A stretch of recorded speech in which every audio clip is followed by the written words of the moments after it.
Herritarren kezketatik abiatuta, energia berriztagarrien komunitatea sortzeko prozesua martxan jarri du.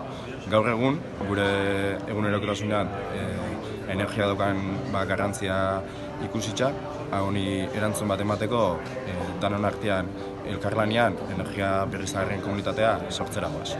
Energia lokala erabiltzia geuk sortzen duguna, geuk erabili ahalik eta portzentai handi xenian.